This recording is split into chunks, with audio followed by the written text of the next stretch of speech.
Buenos días. El día de hoy vamos a hablar sobre el análisis cefalométrico de Burston y Ligan de tejidos blandos.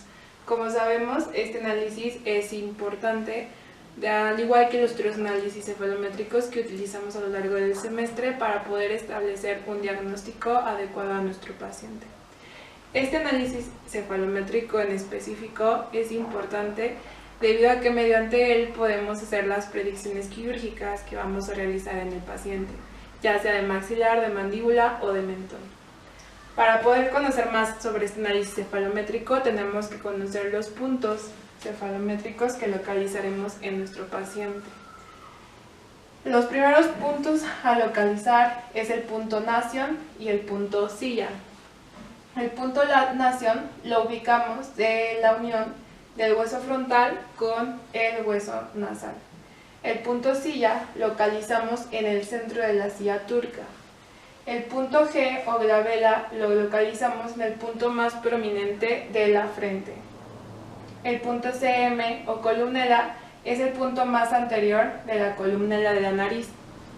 El punto SN es el punto subnasal y se encuentra en la unión del septum nasal con la piel del labio superior. El punto LS o labio superior es el punto que indica el borde mucocutáneo del labio superior.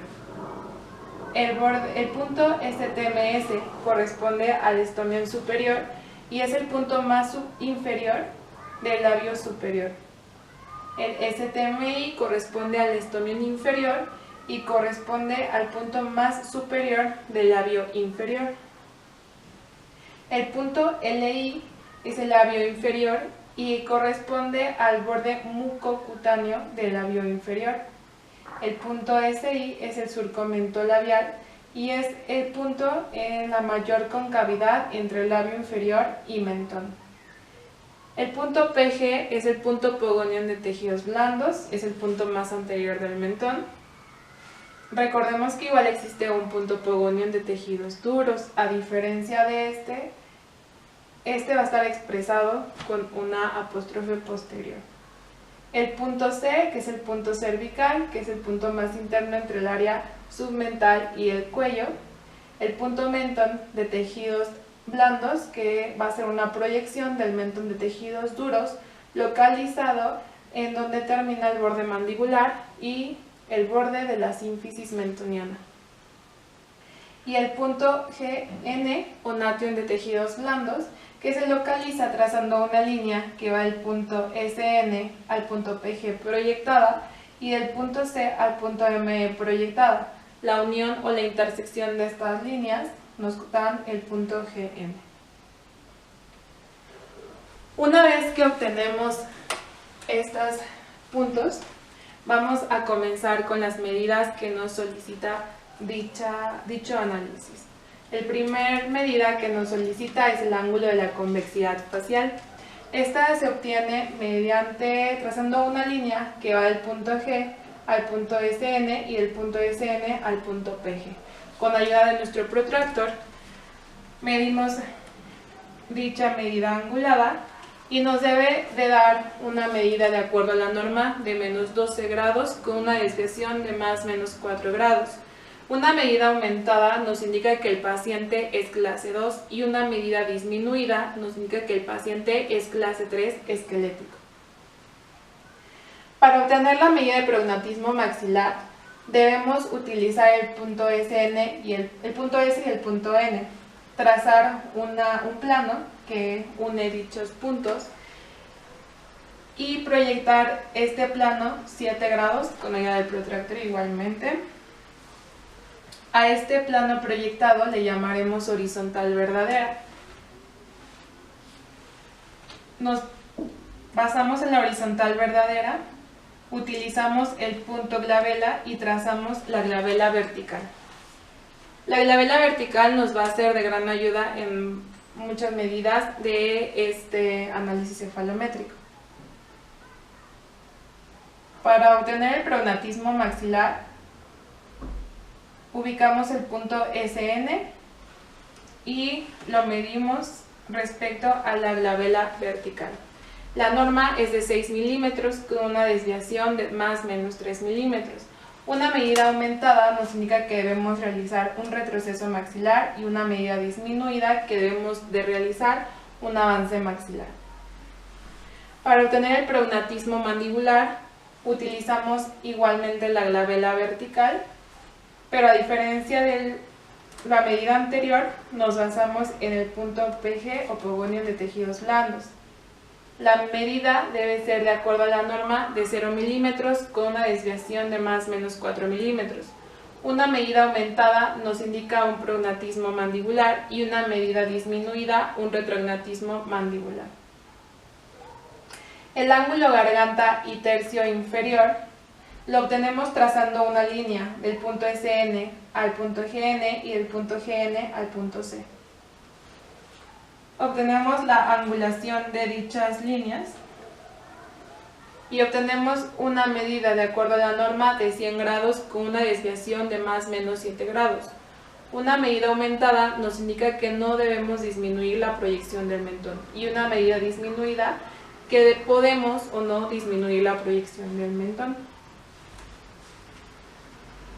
La altura y profundidad de tercio inferior, vamos a utilizar las mismas líneas que va de SN a GN y de GN a C, pero a diferencia estas van a ser medidas lineales que nos van a dar una proporción.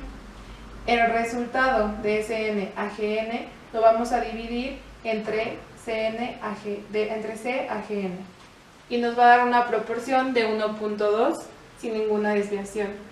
Una medida aumentada igualmente nos va a indicar que no debemos disminuir la proyección del mentón. Para obtener la relación de altura vertical y mandibular, nos vamos a basar en la glabela vertical. Vamos a trazar un punto en el punto CN proyectado y un punto en el GN proyectado. Vamos a dividir la medida que obtengamos de G a SN y de SN a GN. Igualmente nos va a dar una proporción de 1.1 sin ninguna desviación. Una medida aumentada nos indicará que habrá un exceso vertical de maxilar, de mandíbula o de ambos, dependiendo de dónde sea mayor la medida. El ángulo nasolabial se obtiene trazando una línea que va de columela a SN y de SN al labio superior. Esta medida nos va a dar una norma de 102 grados con una desviación de más o menos 2. Una medida aumentada nos va a indicar un retroceso maxilar y una medida disminuida un avance maxilar. Para obtener la protrusión del labio superior vamos a trazar una línea que va del punto SN al punto PG o Pogonium de tejidos blandos. Una vez trazada esta línea ubicamos el punto LS y medimos el punto LS a la vertical obtenida.